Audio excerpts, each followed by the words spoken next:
ఈ పంచభూతాలకి అధిపతి అల్లా. హిందూ బంధువులారా, చూశారు కదండి ఇప్పుడు ఈ వీడియోని. ముఖం మీద రూపాయి బిల్లంత బొట్టు పెట్టుకుని ఏం మాట్లాడుతున్నాడు?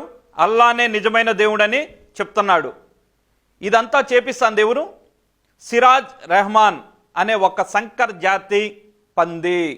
దయచేసి హిందూ బంధువులారా, ఈ వీడియోని ప్రతి ఒక్కరికి కూడా షేర్ చేయండి. మన హిందూ సోదరులంతా కూడా ఈ సిరాజ్ రెహమాన్ మన హిందూ మతం మీద చేస్తున్నటువంటి దాడి ప్రతి ఒక్కరు కూడా తెలుసుకోవాలి.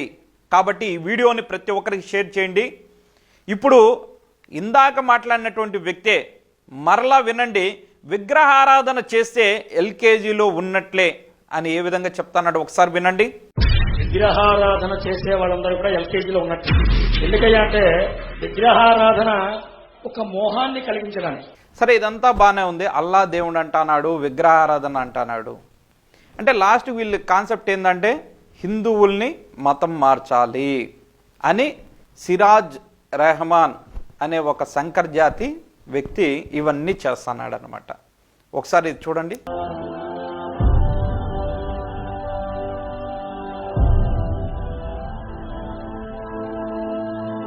చూశారు కదండి. ఇప్పుడు ఆ వ్యక్తి చేతిలో ఏం పెట్టాడు? ఖురాన్ పెట్టి కౌగులించుకున్నాడు. అంతే. ఇండైరెక్ట్గా ఏం చెప్తున్నాడు? అర్థమైంది కదా మనకి.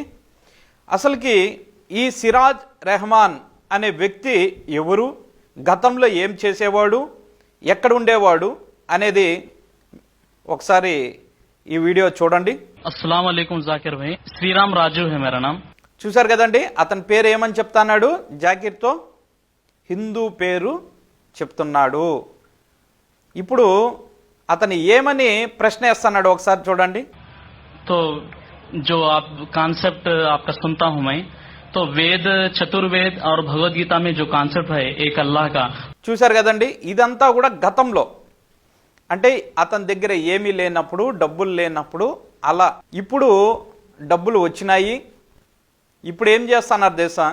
ఇతను వినాయక చవితి మండపాల దగ్గరికి వెళ్ళడము, అక్కడ ఏం మాట్లాడతాడో ఒకసారి చూడండి. ప్రజలు అల్లాను గుర్తించవలసిన విధంగా ఆ దైవాన్ని గుర్తించలేదు అని చెప్పడం జరిగింది. చూశారు కదండి. మన వినాయక స్వామి మండపం దగ్గరికి వచ్చి, మన దగ్గరికే వచ్చి అల్లా గురించి చెప్తాడు. అన్ని మతాలు ఒకటే, అందరూ దేవుళ్ళు ఒకటే అన్నప్పుడు మరి నువ్వు గడ్డం ఎందుకు పెంచుకున్నావు? తల మీద టోపీ ఎందుకు పెట్టుకున్నావు? అంతేకాకుండా గతంలో వీడు జాకిర్ దగ్గర ఉండేటప్పుడు వీడు డ్రామాలు చేసేవాడు. అంటే వీడు ముస్లిం, వీడు హిందూ పేరు చెప్పుకుని వీడు ఒక ప్రశ్న అడగడం. అదే మాదిరి వీళ్ళ డ్రామాలు ఇప్పుడు కూడా కొనసాగిస్తున్నారనమాట. ఒక పంతులు తీసుకొని వచ్చి ఏమని చెప్పిస్తున్నారు ఒకసారి చూద్దాం. అస్సలాము అలైకుం. ఎక్కువ మాట్లాడారు. కాకపోతే ఏంటంటే భగవద్గీతలో, ఖురాన్లో, బైబిల్లో దేవుడు ఎవరు అని చెప్పండి కొంచెం. చూశారు కదండి. అతను ఒక పంతులంట. అతనికి వచ్చిన సందేహం ఎవరిని అడుగుతున్నాడు? ఒక ముస్లిం వాడి దగ్గరికి పోయి అడగతాను. అది కూడా ఎవడు?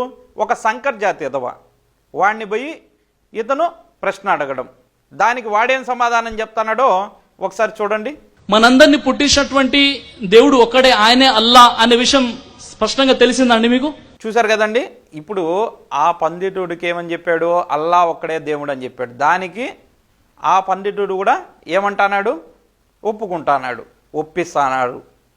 అంటే వీళ్ళ ప్లానింగ్ ఏంది? చివరికి హిందూ మతానికైనా కూడా అల్లా ఒక్కడే దేవుడు అని ఎలా చేపిస్తున్నారు? కొంతమంది హిందువులు అని చెప్పి వాళ్ళు వీళ్ళని ప్రశ్న అడగడం, ఇతనేదో ఋగ్వేదం, యజుర్వేదంలో కొన్ని శ్లోకాలు సరసరా అని చెప్పడం, దానికి అర్థాలు కూడా తప్పుడు అర్థాలు ఎతకడం.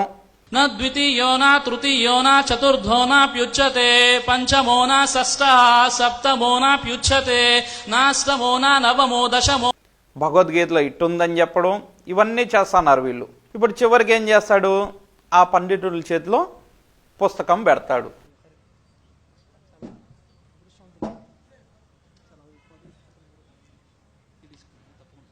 హిందూ బంధువులారా, ఈ సిరాజ్ రెహమాన్ అనే ఒక వ్యక్తి 2007 సంవత్సరంలో UIRC అనేసి ఒక ఆర్గనైజేషన్ పెట్టాడు.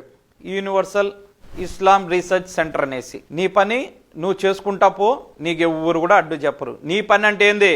హిందూ మతం జోలికి రావడం కాదు, హిందూ మత గ్రంథాల్లో వేలు పెట్టడం కాదు నీ పని. నీ మతంలో, నీ ఖురాన్లో ఏముందో చెప్పుకో. నీకు ఆ స్వేచ్ఛ ఉంది, ఆ స్వతంత్రం ఉంది. ఈ భారత రాజ్యాంగం హక్కులు కల్పిస్తుంది, చట్టాలు కూడా ఓకే అంటాయి.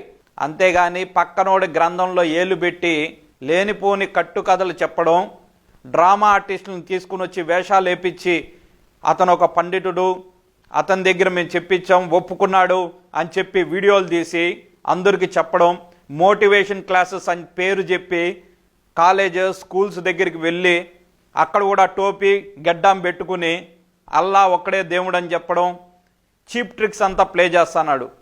ఇన్ని జరుగుతున్నా కూడా మన మఠాధిపతులు స్వామీజీలు మాత్రం మౌనంగానే ఉంటారు, మనకు తెలిసిన విషయమే. కానీ హిందూ బంధువులారా, మనం వీటిని అరికట్టాల్సిన అవసరం ఉంది, అడ్డుకోవాల్సిన అవసరం ఉంది. అమాయక హిందువులు ఇలాంటి వీడియోలను చూసి మోసపోవడం జరుగుతుంది. ఇతను సంస్కృతం నేర్చుకుని మన గ్రంథాల మీద కొద్దిగా అవగాహన తెచ్చుకొని ఆ గ్రంథాల్లో ఉన్నటువంటి శ్లోకాన్ని అద్భుతంగా చెప్పి దానికి తప్పుడు అర్థం చెప్పి హిందువుల్ని నమ్మిస్తున్నాడు, హిందువులు మోసపోతున్నారు. కాబట్టి హిందువులారా మోసపోవద్దండి. ఈ సిరాజ్ రెహమాన్ చేసేటువంటి అరాచకాల్ని అడ్డుకునేదానికి మేమున్నాం, మాతో పాటు మీరంతా కూడా ఉండాలి. ఈ సిరాజ్ రెహమాన్ అక్కడక్కడ UIRC అంటే వాళ్ళ ఆర్గనైజేషన్, అది ఆ ఆర్గనైజేషన్ పేరుతో మోటివేషన్ స్పీచెస్ అని చెప్పి, మోటివేషన్ క్లాసెస్ అని చెప్పి ప్రజల్లోకి వెళ్తూ ప్రజల్ని మభ్యపెడుతూ ప్రజల్ని మోసం చేస్తున్నాడు. జీవితంలో గెలవాలంటే ఏం చేయాలని చెప్పి ఇలా రకరకాల స్పీచెస్ చెప్తూ యువతని ఆకర్షిస్తూ చివరికి అల్లానే దేవుడు అని చెప్పి ఇతను ఒక మత బోధకుడు, ఇతను ఒక మత ప్రచారకుడు. ఇతన్ని ఏ కాలేజీలో కూడా, ఏ ఒక్క హిందూ కాలేజీలో కూడా తీసుకుని సభలు పెట్టనివ్వద్దండి.